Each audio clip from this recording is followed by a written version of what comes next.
Mtazamaji wa Mtani TV, ni muda wa kuangalia mabingwa watetezi Dar es Salaam Young Africans, vijana wa Jangwani. Bwana Shabel, mpaka sasa Yanga wapo kwenye nafasi ya kwanza wakiwa wamejikusanyia alama za kutosha, lakini kikubwa zaidi tunaenda kuangalia njia yao ya ubingwa iko vipi. Je, wanaweza wakaitetea nafasi yao baada ya kupata ushindi kwenye mchezo wa jana, wakiwa wametoka sare kwenye mchezo mmoja dhidi ya Mbeya City. Bana, mambo vipi kwanza? Fresh. Mambo yanaenda kama kaa. Bana, tutoe credit kwanza kwa switcher yetu ambaye ni Musa. Switcher baba. Switcher. Musa Kilumbilumbi. Musa Kilumbilumbi. Fanya kazi nzuri. Kabisa. Twende moja kwa moja tukaangalie msimamo wa ligi kuu wa Tanzania bara umeskaa vipi. Tuangalie mtu wa kwanza mpaka mtu wa mwisho, lakini kikubwa tunaangalia njia ya Yanga ya kutetea ubingwa wao imekaa vipi mpaka hivi sasa. Shabel Daniel, twende kazi. Bwana, sasa hivi tunaona Young Africans wanaongoza ligi wakiwa na alama 10 kwenye michezo minne ambayo wamecheza, na wamefunga magoli 9, wameruhusu goli moja mpaka sasa hivi. Wana sare moja, wameshinda michezo mitatu.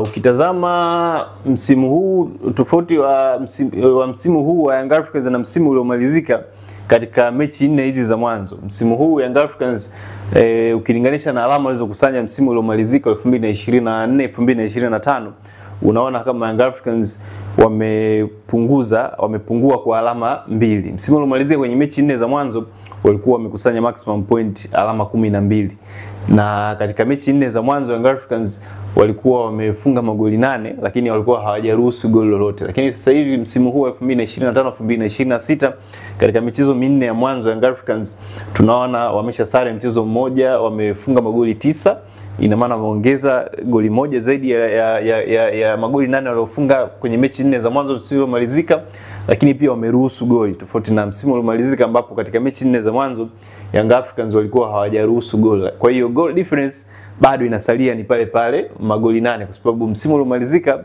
kwenye michezo minne ya mwanzoni Young Africans walikuwa kwenye magoli ya kufunga walikuwa wamefunga magoli 8, lakini walikuwa hawajaruhusu goli lolote, tofauti na msimu huu ambapo kwenye mechi 4 wamefunga magoli 9, wameruhusu goli moja, na goal difference bado inasoma ni 8, kwa sababu ukitoa 9 kutoa moja ni 8, na wanabakia na alama 10. Lakini msimu uliomalizika katika mechi 4 kama nilivyosema walikuwa tayari wameshakusanya alama 12. Kwa hiyo sio ishara nzuri kuelekea kutafuta kutetea ubingwa wao, kwa sababu kwa mfano huyu mpinzani wao anayewafuatia nafasi ya pili Simba Sports Club, yeye kama naye angekuwa ameshacheza michezo minne kama Young Africans alivyocheza sasa hivi, pengine akawa ameshinda michezo yote, pengine kwa na alama 12 na angekuwa anaongoza ligi kwa tofauti ya alama 2, tofauti na Young Africans ambaye kwenye michezo minne amekusanya alama 10. Tukiangalia mpinzani wake ambaye anamfuata ni Simba, ambaye yeye amecheza michezo mitatu, si? Michezo mitatu. Yes, akiwa ameruhusu na yeye goli moja. Yes, lakini unaona kwamba kama Simba akishinda mchezo unaofuata na michezo mingine iliyosalia anaweza akampa challenge hapo juu Yanga. Anaweza akampa challenge kwa sababu yeye ndio timu pekee kwenye ligi ya Tanzania mpaka sasa hivi ambayo imekusanya maximum point, yani kwenye kila mchezo ambao imecheza Simba ameondoka na alama 3. Kwa hiyo kama wakiendelea na hiyo trend, ina maana wanaweza kukusanya alama nyingine 3 katika mchezo unaofuatia na kuwazidi Young Africans ambao wao hawana maximum point kwenye michezo minne ambao wamecheza mpaka sasa hivi. Wamesare mchezo mmoja dhidi ya Mbeya City. Kwa hiyo ukienda kwa trend ya matokeo, ina maana Simba anaweza akasogea akarudi kwenye msimamo akarudi kileleni kwenye msimamo wa ligi kuu Tanzania bara msimu huu wa 2025-26 kwa aina ya matokeo ambayo amekuwa akiyapata katika michezo mitatu ya mwanzo hivi karibuni. Yawezekana Yanga wakawa wanajutia alama 2 ambazo walizidondosha pale Sokoine Stadium dhidi ya Mbeya City. Ligi imekuwa ni ngumu sana msimu huu, ushindani umeongezeka. Unaweza ukaona timu ambazo msimu uliomaliza kwa mfano Pamba alikuwa na suasua kwenye michezo yao, akanusurika hata kucheza playoff, amejipambanua, yupo nafasi ya 3. Mbeya City imepanda ligi kuu msimu huu, anakamata nafasi ya 4. Singida ndo hao, Azam anajitafuta. Kwa hiyo ushindani umekuwa ni mkubwa sana. JKT Tanzania, angalia challenge ambayo alimpa Simba kwenye mchezo wa juzi. Kwa hiyo ligi imekuwa ni ngumu sana. Kwa hiyo drop point uweze jua utazigeni wapi katika michezo ambayo inafuatia ili uweze kumpita mpinzani ambaye ameshakuacha alama. Tuangalie sasa mechi za 8 za Yanga ambazo zinafuata. Tuangalie ugumu ambao wanaenda kupata na upatia kwenye mchezo gani, lakini pia ni wapi ambapo anaweza kujiokotea alama kiwepesi zaidi ili kuiweka njia yake ya kwenda kuutetea ubingwa wake inakuwa ni rahisi sana. Shabel Dani. Ukitazama fixture ya Young Africans ya ligi kuu ya soka Tanzania bara kwa michezo 8 ambayo inafuatia, ukienda na trend ya matokeo kwa msimu uliomalizika, huoni timu ya kumsumbua Young Africans katika mechi, katika timu zote hizi 8 ambazo Young Africans anakwenda kucheza nazo. Lakini kuna utofauti wa msimu uliomalizika na msimu huu, yani kuna vingi ambavyo vimebadilika kwenye cost ya Young Africans. Kwa mfano msimu uliomalizika Yanga dhidi ya Namungo, Yanga walishinda mechi zote za nyumbani na ugenini dhidi ya Namungo. Mechi ya kwanza walishinda magoli 2 kule Lindi, mechi ya pili wakashinda magoli 3 katika uwanja wa KMC. Mechi ya Yanga na Coast ilikuwa ni fixture ngumu pia kwa Young Africans. Mechi zote mbili Young Africans alishinda kwa idadi ya goli 1-0 nyumbani na ugenini. Dhidi ya Simba tunazungumza, Simba amekuwa mnyonge kwa Young Africans. Kwa hiyo ukienda na trend ya matokeo, obvious utampa nafasi Young Africans kupata tena matokeo dhidi ya Simba. Yanga na Dodoma, yes, Dodoma alifungwa karibu zaidi ya magoli 7 kwenye mechi zote mbili. Alifungwa magoli 4-5 nafikiri mchezo wa kwanza, akaja kufungwa pia magoli mengine mengi. Alifungwa magoli 2 kwenye mechi ya mwisho ya mechi ya kwanza kabla ya mwisho ya ligi kuu, mchezo wa pili ambao ulifanyika katika uwanja wa Amani Complex Zanzibar.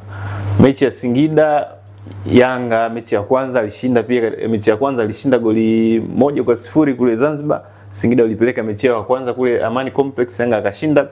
Mechi ya pili Yanga akashinda goli 2-1 katika uwanja wa KMC. Dhidi ya Mashujaa ilikuwa ni story ile ile, Yanga alishinda home and away.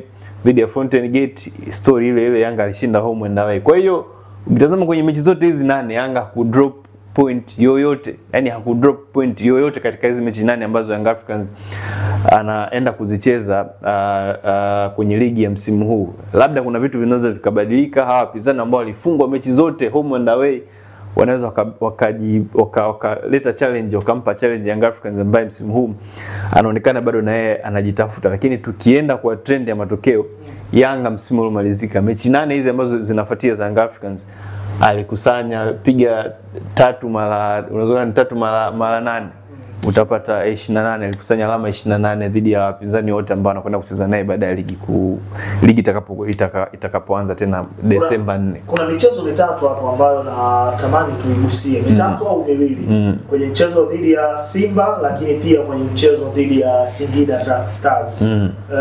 Hizi ni timu mbili ambazo kwa msimu huu zinaonekana kuja tofauti sana.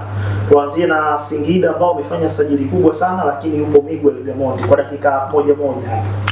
Mchezo dhidi ya Simba ni mechi ngumu. Simba sidhani wameshafungwa mara 6 sio mfululizo kwenye mashindano yote. Na wao wanaamini kama huu ni mwaka wao kulingana na aina ya kikosi walichonacho sasa hivi.